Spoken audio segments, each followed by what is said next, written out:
think that it's something really, really good. Stop the count, start coding. Okay, it's fine. Um,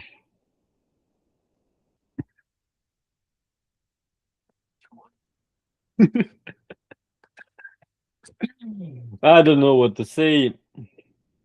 Greetings to everyone. Um, Let me speak from my heart.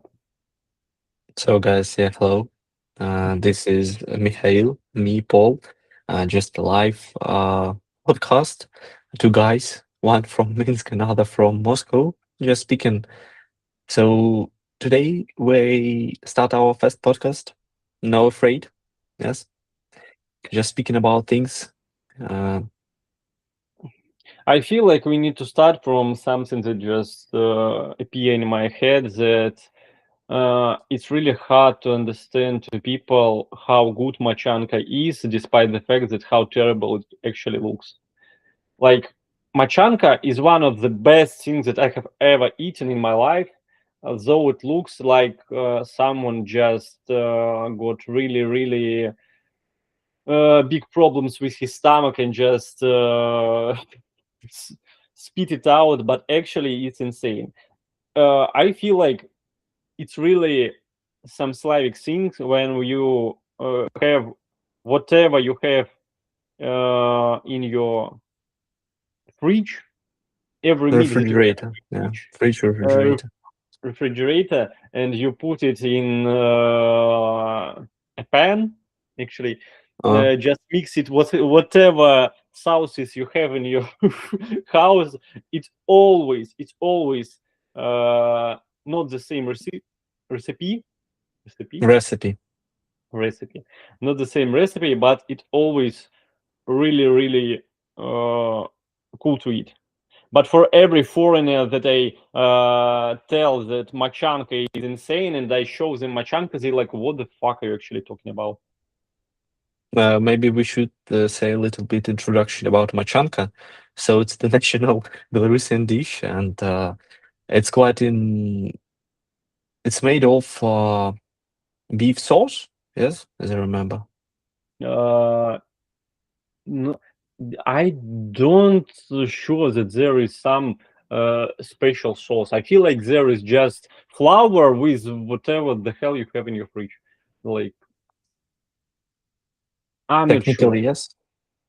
Technically, yes. And your take, today's take, that comparison of German cuisine and our Belarusian cuisine. Yes, it's there Yeah, similar. like I feel like actually yesterday I played Hearthstone Battlegrounds and I met some crazy guy who actually we played for like 10 rounds trying to beat each other, and it was crazy game, but actually I won, and after that he texted me and we just said GG, but then we start to proceed to talk about where are we from.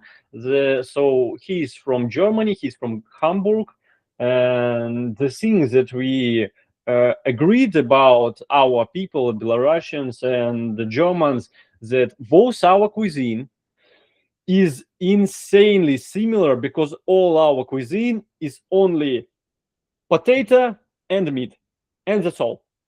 Every dish is potato and meat, just in different substances, in different instances, and actually, it's so similar.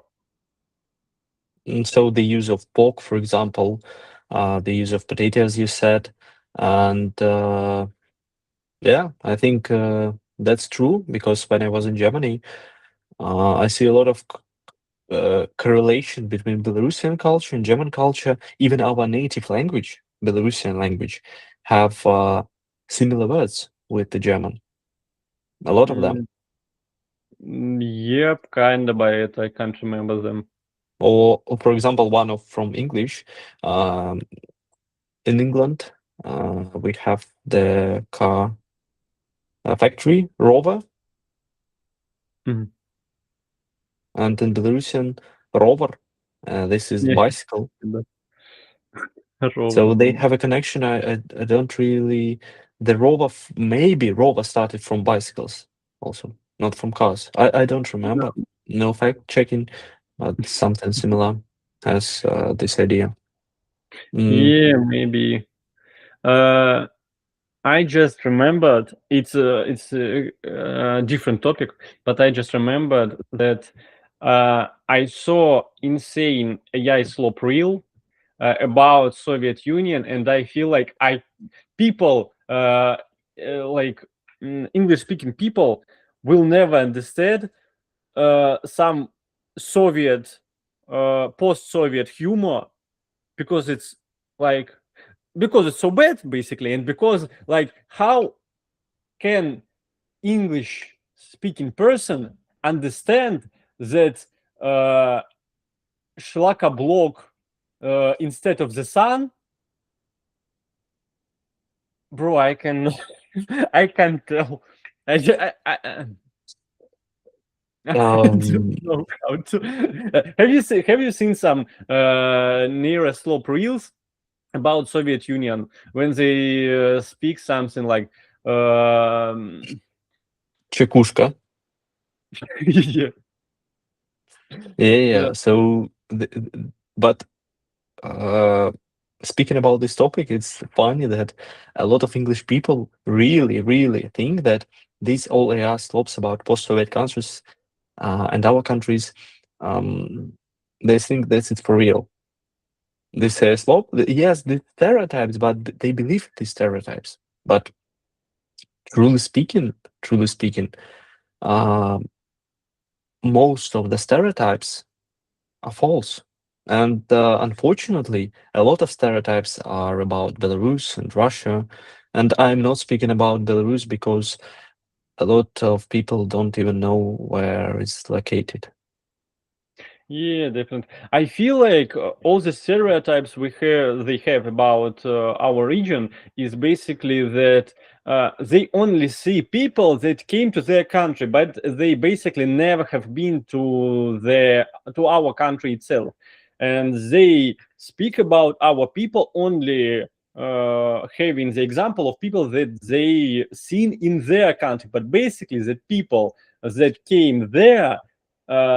They really like not the same that people that basically live in the country itself, and a lot of Russian tourists, they basically like it's almost a job being a Russian tourist because they basically like it's really small amount of people that make stereotypes about the whole country. And I also think that people don't understand that in Russia there are not only Russians, and I feel like they don't understand that there are so many different, like not nations, maybe even nations, because like is Russia is a very multicultural country, and like I lost the point. Ah, okay. It's But, fine. but I'll try to support you in this point. Okay. So yes, they use stereotypes, and we also use stereotypes about the Western people. It's okay. To make us easy, and I have an interesting case about this stereotype, especially in, for example, 1 year ago, I was in Lake Como in Italy, and I met a granny from New Zealand, far from our home. Yeah. Mhm. And when I was speaking to her, she said, "Oh man, you live in Belarus. Where is it?" So I say, "So it's near Russia." "Oh, I know." So and she said, uh, "So and how you live there? Your country is closed. There is a so-called dictatorship there." And I say, "So if our country is closed, how am I speaking to you now?" She said, really, yes, and say so. That's a lot of stereotypes, propaganda from your countries, of course. And these in YouTube, if you type Belarus, visiting Belarus, so these keys, you will see so-called these banners with "I'm in the last dictatorship. I'm the last country which is closed. Uh, I'm afraid um to walk here." And I watched one video from two guys from America, and they came here at the set of July. It's our our day of independence. Mm. Yeah, and it was a parade. Mhm. And they said that, oh, guys, it's a military parade, something bad will happen. And then our Belarusian woman said them, so guys, it's just a parade. Let's take fun. So then they went to a village and meet the so-called babushki.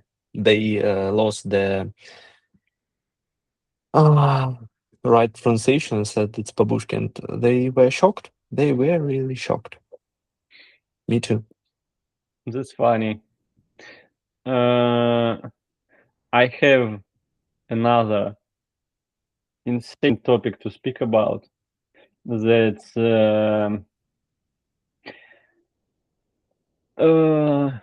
I need to think a little bit about it. Um, э, Мгм. как наследник на английском?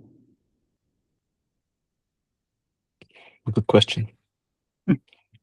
Yeah, I need some help. So forgot. It's fine. Mm. You guys just remembering English words. So What something. Higher? That sounds successor. Yeah, it's kind of good. So basically, what I want to say that Belarus is the greatest successor of the Grand Duchy of Lithuania, not Lithuania itself, not Latvia or Ukraine or any country, because like Belarusian language was the main language in the Grand Duchy of Lithuania. The most territories of the Grand Duchy of Lithuania is modern Belarus. All documents that were made in Great Duchy of Lithuania was made on ancient Belarusian language, Yes. and all like leaders of this country had names. Their names were Belarusian looking names. Like there are a lot of people in Lithuania called Vytautas, but Vytautas wasn't Vytautas. He was Vytautas. People called him Vytautas in his time, but Lithuanians called him Vytautas, and they named their children Vytautas. But basically, he was Vytautas, and it's a Belarusian name. But because of some propaganda, because of some operations that has been made during 19th century, 18th century by many countries. It was the Russian Empire. It was some communist thing. It also has been made in like Poland when Poland was, because not all the time Poland exists. So yeah, and these things actually made people to believe that Belarusians don't have history, and also because of even in Belarus, our like positioning of our country is basically held on Soviet history, and it's good, it's fine, but we almost forget about that our country has really, really long history, and the Grand Duchy of Lithuania is actually like we're the greatest successors, especially speaking about culture. Yes, I totally agree with you. And for me, it's like uh, as a person who is interested in history, and the one period of time I was really interested in Belarusian history, and then I came to an idea that nowadays no one is speaking about our history before, so you named the Soviet period. No one there think, oh yeah, they were part of Poland, they were part of Lithuania, they were part of Russia, etc., etc. Guys, no, that's a myth. We were independent through our history, but because of our not so good geopolitical location, we have no chance to be independent in um, so idea to be independent. We have no chance. So we should be one part of them, but we have great people, great minds who were the leaders of our country, and they were trying to save our independence. I think a lot of people speak about the history of America. They know a lot about history of America, France, England, a little bit of Russia, and they forgot about Belarus. Mm, so it's a shame not to know, but to blame us. They blame really us. So they say, you are friends of Russia, so you are the same. Guys, there are no same nations. Every nation has its own unique parts. Yeah, that's definitely. And speaking about like everybody speaks about that. That you already said that we are the last dictatorship, and it's actually not true. But moreover, people speak from so-called democratic nations. But I feel like democracy, basically democracy, is shit because like if everybody is voting. Yeah, so basically, democracy is shit because if everybody is voting, so stupid people also voting, and if stupid people voting, they have some stupid leaders. So why the fuck it's really good idea? And it has like modern democracy has nothing common to the Greek democracy. Basically, Greek democracy was something really, really something else. Like it has nothing in common with modern democracy. And modern democracy, it's something that actually doesn't exist. It only exists in really, really, really small amount of countries. Like all European countries actually are not democracy countries. Like they also have insane amount of strict restrictions about what can they talk about. Yeah, when we speak about something like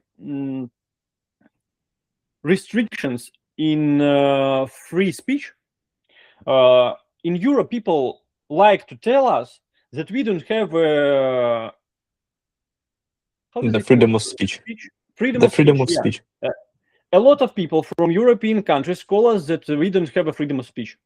But basically, if you will see it stats, Britain has more people been locked in Yeah. prison for speaking some shit in public than Russian and Belarus combined. Like it's insane. And it's not only Britain. In Europe, in France, it's everywhere. And we tell us that we don't have a freedom of speech. No, it's fine, okay, but it's kind of strange. Like in USA, okay, I feel like in USA there is a freedom of speech, with some things that you still cannot talk about. I will not name the countries that you cannot speak about in USA, but everyone has understood what I'm speaking about. But on every other country, you can say something what you want and what you don't. But in every other country, there will always be people that would be locked in for the things you say in public, and it's Yes. kind of fine. I Yes, think. and the great example, yes, I think that you provided. I was preparing my points about open door policy in USA, for example, immigration policy, about France, USA, Sweden, and Germany. Yes, so if we are, as Western countries, saying that we are in danger, yes, in some danger. I don't know what danger. Yes, I can easily work any hour, every region in my country and in my city, and nothing will happen to me. Yes, and I'm totally know this fact. And about preparing my points about democracy of also, as I remember, more than 52% of people, yes, 52% of people against open door immigration policy. So still we see cases like Germany, France, Where is Sweden. democracy, basically? And in Sweden, interesting case, more than some districts became with a parallel legal system. So immigrants just conquered these zones, like in favelas in Brazil, so something like this. And police saying, so probably you shouldn't go there. So, and so now, two comments, people who will watch this video, they will say, so guys, you are defending your country, and you have never been in our Europe. Yes, we have never been in USA, but still, both me and Mikhail were in Europe, and we're comparing these countries. And we see that before 2015, it was good. It was really good countries. But recently, last year when I was in Germany, and you can easily watch other people about Germany and other countries. I feel like Angela Merkel just kills the Germany, and I feel like Germans are so divided because, like, not all Germans, but I feel like there is something about Germans that they don't feel. They don't feel like they feel that they're Germans, but like Bavarians feel more that they're Bavarians, that they feel that they're Germans. And with the fact that they're so divided, and with the fact that Angela Merkel brings so many immigrants to the country, Germany almost like have no chance to actually proceed to be a German country. I feel like in the future, like 10, 20 years, Germany will become not a German country. There will be people, a lot of people that will be not German. And I feel like Germany has a huge chance to be more divided in future, and maybe even be like the government will be no German anymore. And I feel like now Germans that are like native Germans, they have a chance. But in near future, if nothing happens, Germany will be close to just disappear as a German country. We'll hope this wouldn't happen, but still, yes, you're right in this point of ideas. As for example, immigration brings less confidence, not less confidence, less civic participation in the, for example, in helping each other, even you're helping your neighbors, not only between groups. For example, German from one region to another region, they have less participation in civic actions, even in their groups, not only in German, but in immigrants and other people. So that's not good for the country. And nowadays, as you see, I think our country is safe, really safe, as I said. That's true. Like there is also some like tendencies to bring some immigrants, but I need to say that there are different immigrants, because I like when immigrants are at least legal. It's cool. It's cool when they're at least legal. Okay, that's fine. But also I feel like there need to be some restrictions, and I need to say that in Belarus we always have some immigrants, and we always have a lot of immigrants from China.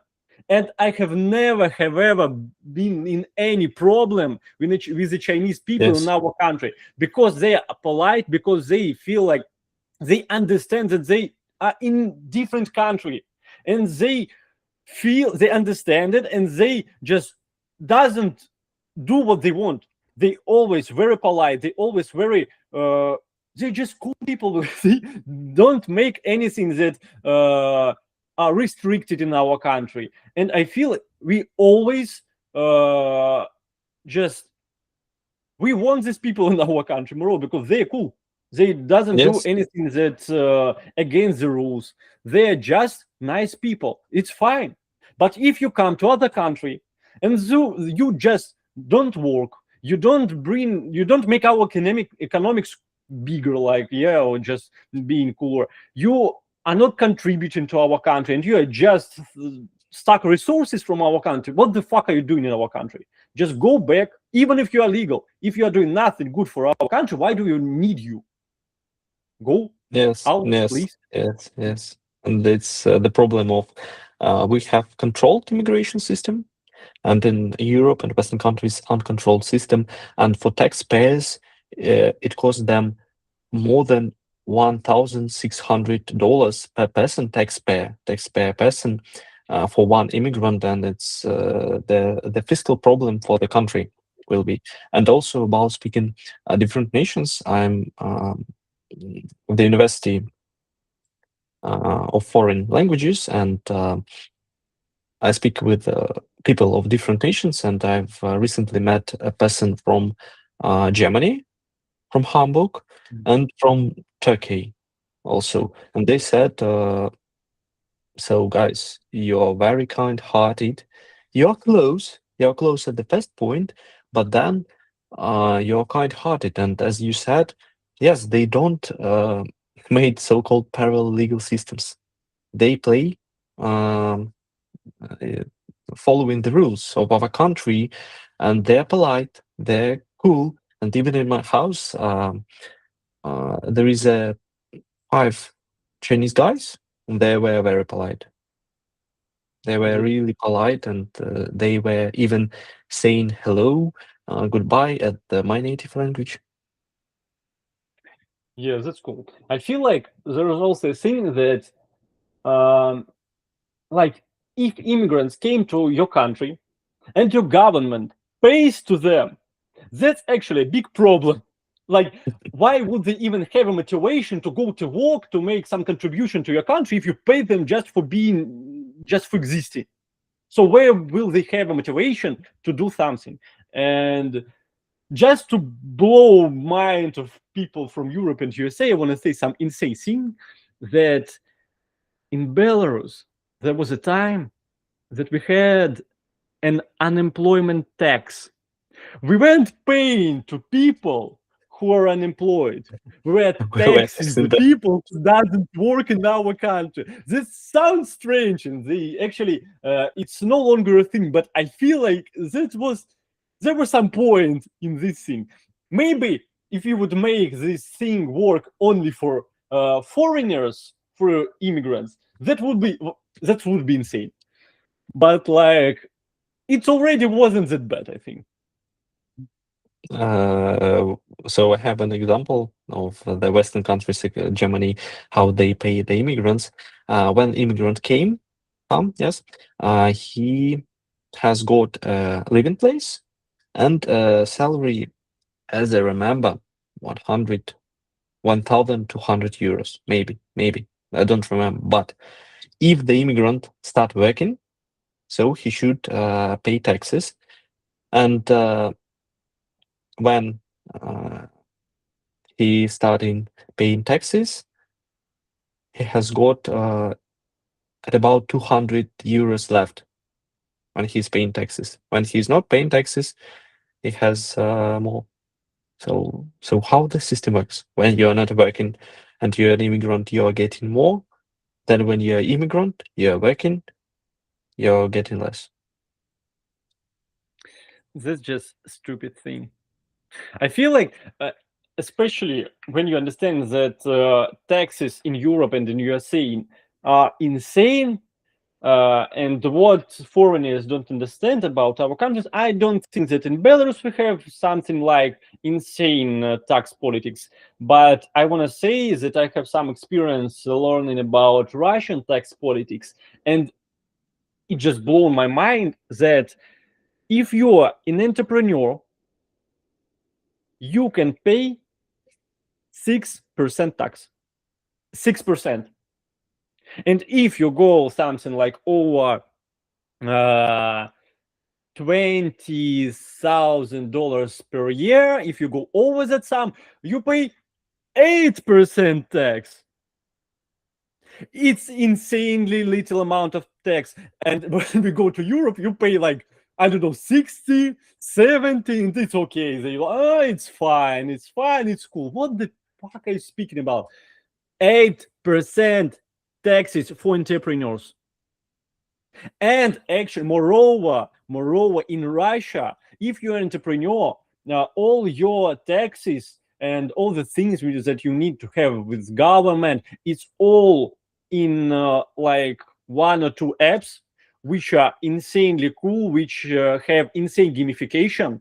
And you just like playing the game where you doing some business things, and you also play game. You give you some achievements, and it's actually so like perfectly automatized that it's insane. And they are working on it, making it like better and better. And some man who is actually like in charge of tax and entrepreneurs in Russian Federation, he said that their main goal to make that entrepreneurs will not even think about paying taxes, that and taxes will be just charged from them automatically, and they will not to think even about it. And I think that it's an insane idea, because so many people doesn't start their like to build some their business or some ideas, because they understand that it's so difficult to start to like open their companies. They need a lot of paperwork. They need some people who understand how to this actually works, or they will just be fined with insane amount of money. And when everything is just really simple, automized, it's just really good environment for young people and for everyone to make their businesses and contribute to the economy of your country. And I think that it's insane. And I haven't seen in any other country such great system with like taxes and working with entrepreneurs, working government and entrepreneurs like working together, that this work would be so easy. I haven't seen anywhere such like Yeah, easy ways of yeah, working. yeah. It's really true. And do you know the country with the awful bureaucratic system in Europe? With the awful Europe Union or Europe? European Union. That's much difficult, because if we speak about Europe, I would say that it's Serbia. Serbian guys, I like you, I love you, but I feel like when you need to do some deal in Serbia, In it's better European just Union, the awful bureaucratic this European system Union. with a lot of paperwork, waiting. I would say maybe it's Germany. Maybe, but I was shocked when I find out that it was Portugal. Portugal. Portugal.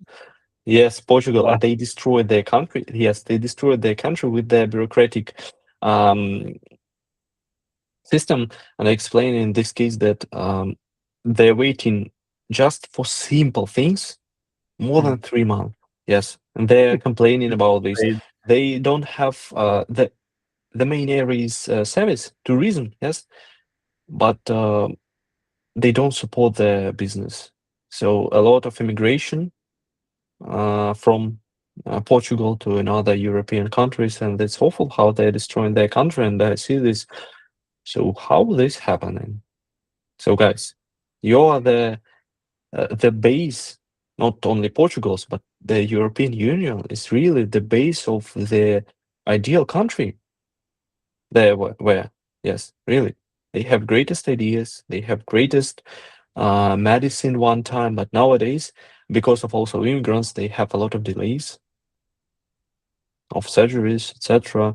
And so that's strange. That's really strange. How it's happening? And I know the native people, they don't like it. Really, they don't like it. That's insane.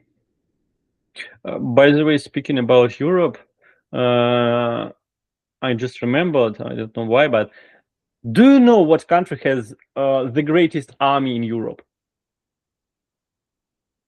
In Europe or In European Europe. Union. Europe. In Europe. Uh,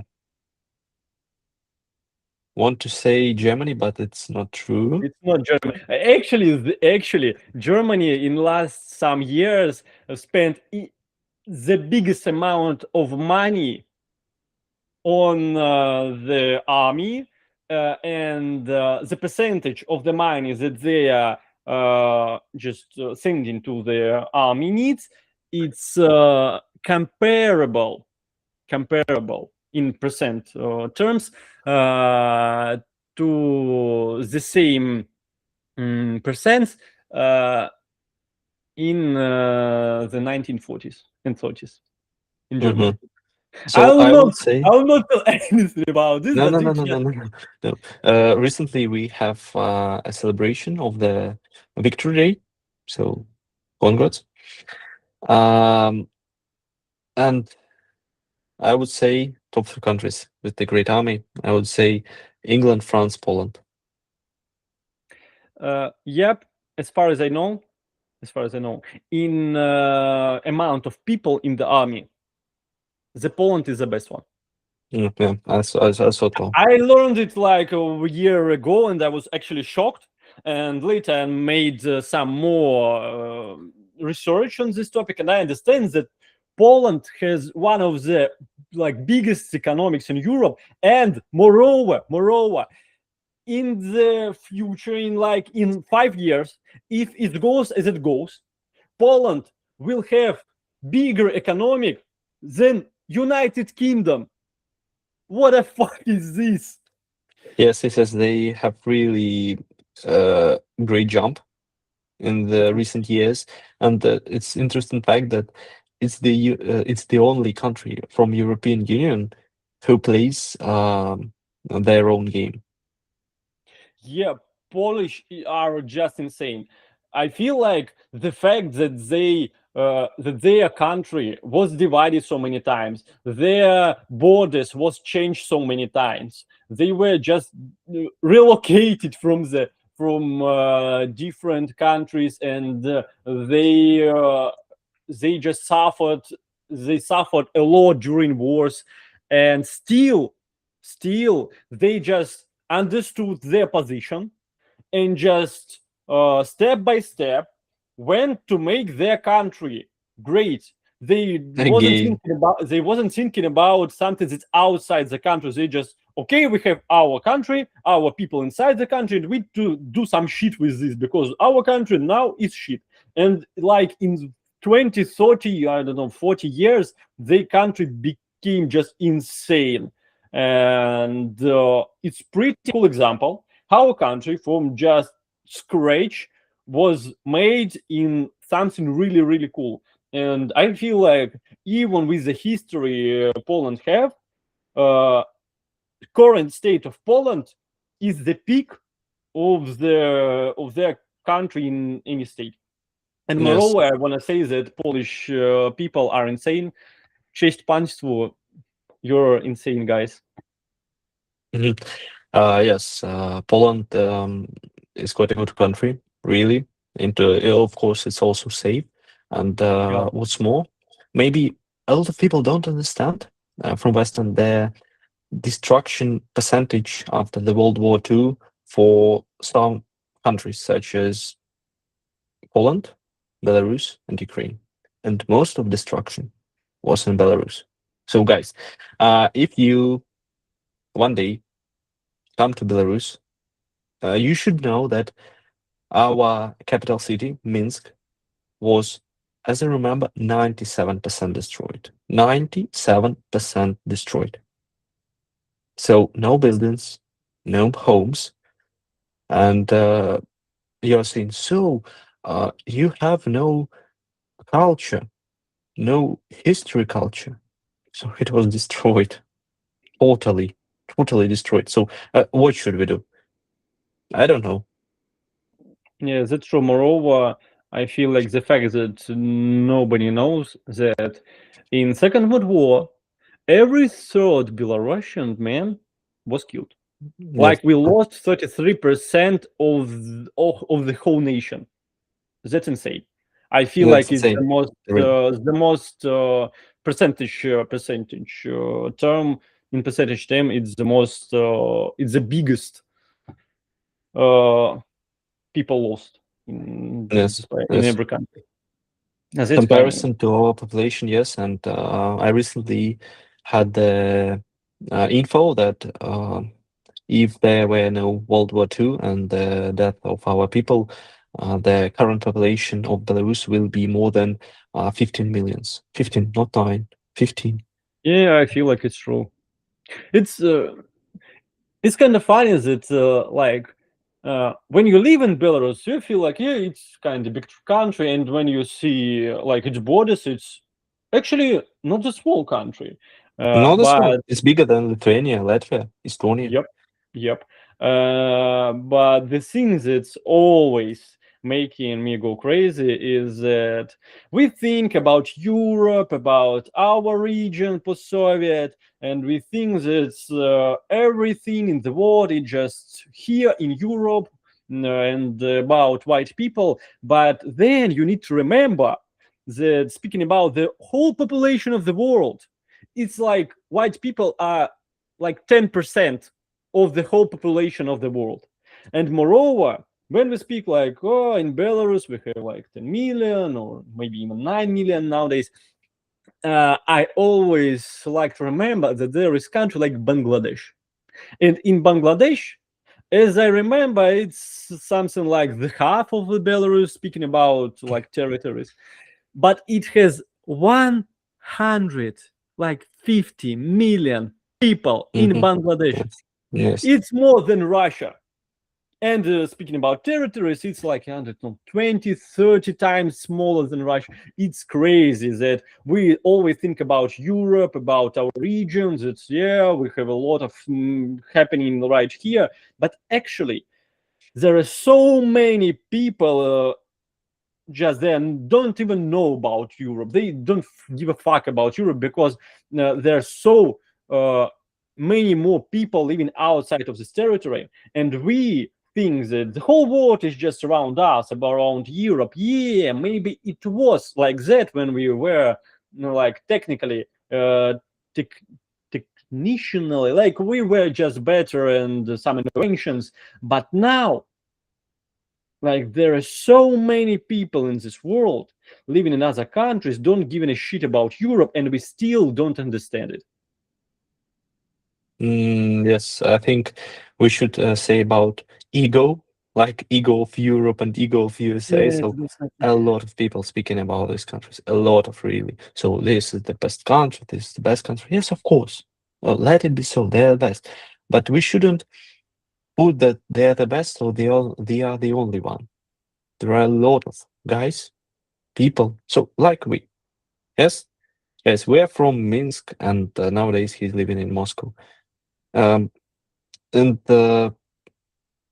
it's interesting to see that there are people who are speaking about not the trend topics, but something about for people, just to speak, really, not to show you new interesting facts, new interesting statistics, for example, just a little bit info, but let let a little be in the 21st century add a little bit of human nature, not ego, just human nature to be kind-hearted, open to others. I think everyone lost it with social media, with this propaganda news, etc., and even AI. Yeah, that's true. That's true. I think like speaking about Europe, I feel like the biggest problem of Europe is that people forgot that the thing they are fighting against today is the thing that made Europe great. Like today, Yeah. they talk about that immigration is good. We need to bring people here. We don't need to be like speak about our insane like cool history. And nowadays, in schools, they teach young men to think that their history it was something bad, that they were not like insanely strong country. And it's very important that, because if you will tell the nations that their nation was bad, that they killed people, that they were just bad people, that they do some bad things, they will live with this idea that I will better even don't think about my nation. Maybe I will even not be in it. Maybe I'll go something else. But if you will really understand the history of your country, the history of your family, what they have done, and if you understand that your country has made some great things, you will have an ambition to maybe just restore it, or at least make something good to your country. But today they learn things that they do a lot bad things, and you need to stop doing it. You don't need to think about making your country as good as it was. And nowadays they fight against everything that made Europe great, and they don't understand that it will bring Europe to the level of the countries they, I don't know, like I forgot the word. What? What? The country they were better at the time. I don't know. Uh, I think you understand what I'm thinking about. yeah. Yeah. Take the point. Yes, that's really the point. That there are a lot of great topics to discuss, really. And in YouTube, you can find a lot of guys speaking about many different things, but everyone forgot how to be human, really human. With no discussions. As you see, nowadays, there are a lot of content how to optimize self-optimization. Guys, you should wake up at 5, then use these supplements, then use these. And what about social communication? Hmm? Just social media? So they're talking. So, guys, you should stop using social media. Yes, turn your phone off. And then these people turn their phone off. So now they have don't even friends. And if you use Google Trends to search keywords, such man loneliness, no man friendship, they forgot how to be really good friends. For what? I feel, yeah, go on. That's the point. I feel like the biggest problem with man friendship, that there is some opinion which is like global, that whenever there are some men who some общность, Hmm? общность, как будет на английском? Community? Yep. So the biggest problem with the man friendship is that whenever people from outside see a man community, they call it gay.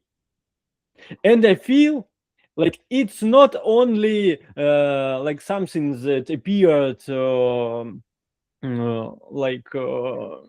by itself. I feel like it's something bigger, like I don't know, KGB, CIA project to stop men who have some ideas, who have some ideals, to become groups and to talk to each other and to talk about some ideas they have. Because when men became start to talk in groups, it became kind of like aggressive, maybe, or they just think that it's aggressive and it may cause some risks. So to avoid these risks, like people started to call every man community gay. It's an interesting fact, yeah, that's if you watch Reels or TikTok, etc., these feed, you will see that there are a lot of content for women, not for men. No one is speaking about male problems, only sad reels, but no one is speaking about them. No one want to discuss. And when they are treating them, they go to, oh, look, man, go to a psychologist, and they treat male problems as they treat women problems. But they're different. Male problems have different bases. They should be treated in the kind of way to find purpose. Men should have purpose to live. If they have no purpose, no psychologist will help him. No psychology help, etc. And it's really strange that nowadays no great male communities left. Only male communities in Instagram, but I think it's not a male community. It's just a great subscription fan base and It's kind no of native speaking, no even no speaking to each other, just them in Instagram. I feel like we really need some men communities. And I feel like whenever there is a leader who assembles men, who makes this community, there will take some time, usually not that long, to somehow stop this leader. I don't speak about the quality of the leader. It's really hard to say like if maybe like Andrew Tate is a good leader for a man. I feel like kind of no, but at least he is some kind of a male leader, and it's cool. In Russian, we have Arsene Markaran, and he also kind of was cool. They both were in prison. Markaran is still in prison, and it's like it's actually proves the point. And whenever we have a leader who talk about men problems, who talk about the idea that great men need to have a community. From this time, they became an enemy. And from this time, there is really, it takes really not long time to lock them in. This kind of not good, I feel. Unfortunately, yes, men need to have a role model person. It's from the childhood. Yes, you will see if you don't have a father or a great role model like a grandfather, for example, also the man will be weak, no discipline, no this man character. And nowadays, usually, especially for our country, because of the loss of men, yes, we lost a lot of men in the World War II and World War One, for example, and revolutions, 3 revolutions, guys. We don't have men because they're dead, and especially for our country, we need a great role model, I think. Yeah, that's true. Like the problem of not having men lead it to the fact that women were raising their children, and women were raising sons, and they didn't know how to just make them men. And like in the different times, there always was something like initiation. And nowadays we don't have such a thing. And if you don't have initiation, like it's really hard to become a man. Like because I think that it's really like you are not born a man. Like if you're a woman, you are born a woman. If you're a man, you are born a boy, and to become a man, you need to really become it. You just can't be it from your birth. And to become it, there was always something like initiation. And nowadays, you don't have it. Nowadays, especially if you don't have a proper role model, like because each generational, like mothers raise their kids and another mothers raise their kids with the same ideas, and it just goes, and it just goes worse.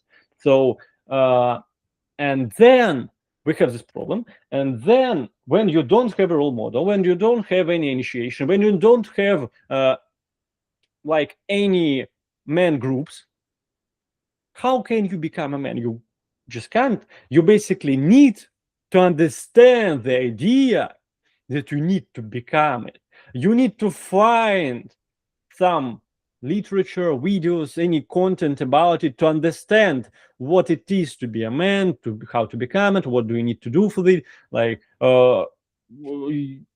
and because you were born with different ideas, because you were raised with different ideas, many young men will never ever find Mhm. these ideas, at least even like okay, they will say that it's something bad, that it's something toxic, aggressive, and they sometimes don't even have a chance to become a man.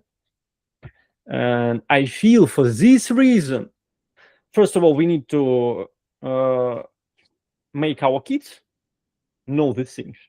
First of all, start from yourself. But the next step is really to make some men groups where we can just talk about it. Yes, I really. know that there will be some problems, but I feel like it's really necessary to make. Yes, and the problem, as I already said, um, they want to uh, treat our male problems. Yes, how to become man with a woman. So they say, yeah, guys, let's open the. In the films, you can see that there are uh, a little male club with other when they're discussing some problems, and for man, it's embarrassing that they have near them women. For man, they only have a man community, only men, no women, no at all, really. If they will be speaking uh, with women, they have a different attitude, really different attitude.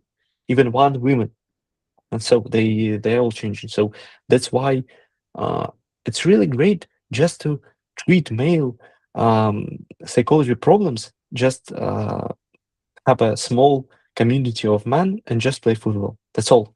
That's really all we need. We don't need some uh, greatest achievements. For most of our problems, we need a small purpose. Small. That's all. And no. So we're waiting for angry comments. So guys, you're young. You can't you don't have any idea how to speak about these problems. Okay, it's your point, but uh, our point is just to speak the current problems as we see them. I can only sign on these words and say that it's true. Uh, Mm, it's time, maybe. maybe it is. Maybe it is. Well, it was pretty cool. I feel like we talked about some pretty nice things. I feel like I want to talk more about history maybe in future, but it could be any topic, by the way. But I feel like we can talk about it more uh, because it's pretty interesting and we have to say something about it. But I also feel like we already made some good points, and it was something really helpful for some people. I hope so, or just informative, at least it's informative, and it already would be a great marker. Mm, totally agree with you, and I think the most uh, the very important point of our topic today, as I already mentioned a lot of times, it's not just to inform you guys. You have Joe Rogan, Chris Williamson, uh, another greatest podcast man and podcast women, really, Alex Homos, as you said. But we are here to show that we're people.